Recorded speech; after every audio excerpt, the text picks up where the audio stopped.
Hola, soy Raúl Garracalva y les voy a enseñar cómo graficar esto en ventanas distintas. Lo primero que se tiene que hacer es asignar variable a las matrices.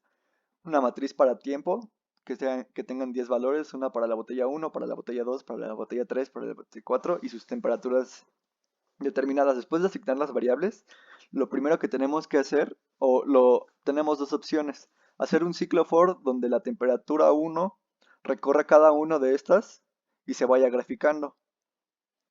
O graficarlas una por una, sino, o sea, como primero la temperatura con esta, después esta con esta, después esta con esta, después esta con esta. Sin embargo, el ciclo for es una gran ayuda.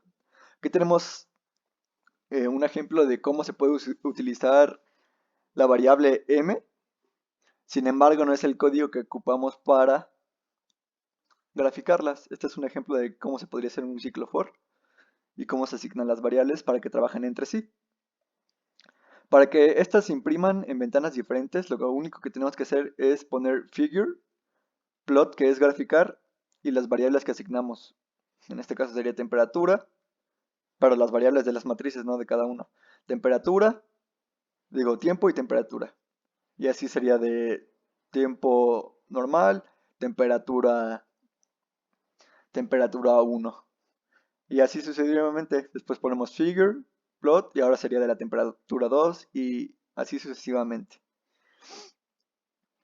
Y luego, en la segunda situación problema, nos dice qué variables se consideran para que se pueda realizar la propuesta. Bueno, las principales variables que afectan es el tiempo, la temperatura, los materiales en los que están hechos y el líquido que se transporta. También tiene que ver muchísimo la refrigeración. Este dice, explica el modelo de las variables de transferencia de calor presentes en la situación. Bueno, primero podemos usar esta ecuación que es para calcular la temperatura interna, que sirve para monitorear el comportamiento del líquido y su temperatura para saber cuáles son los patrones, cómo se comporta, etcétera. Por la primera ley de la termodinámica, para que el interior de la hielera o del refrigerador tenga la misma temperatura que el exterior, se debe al intercambio de calor con el líquido, lo que genera que en un determinado tiempo la temperatura se vaya a igualar con la exterior. Esto quiere decir que la temperatura en la que sea guardada principalmente el líquido se va a igualar con la temperatura exterior en la que esté guardada. El modelo de transferencia de calor se puede utilizar también como la conducción, que se define como el mecanismo de transferencia de calor en la escala atómica a través de la materia por actividad molecular y choque de moléculas. Esta transferencia de calor tiene unas variables muy destacables que son el volumen, el área de la superficie de los materiales y los materiales. Como ya había mencionado anteriormente, cada material tiene su propiedad y su capacidad conductora, que esto es este, qué tanto energía es capaz de transferir un material. También se puede ocupar la convección, que es el mecanismo de transferencia por el calor de la masa o circulación dentro de la sustancia. Y esta solo se puede producir en líquidos, en este caso sí se puede porque son fármacos.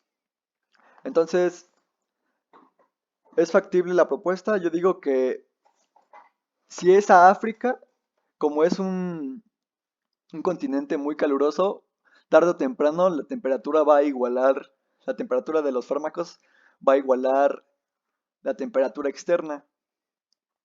Y como África no está a 3 a 6 grados, yo creo que sería un poco arriesgado. Sin embargo, se puede hacer si la refrigeración tiene constante frío, o sea, de que haya una ventilación y que el refrigerador pueda mantenerlos así durante mucho tiempo, pero eso depende también más de la capacidad del avión o el barco a donde transporte, si puede mantener y tener una energía suficiente como para tener una refrigeración que mantenga el exterior de la hielera o del refrigerio a una temperatura de 6 o 5 o 3 grados.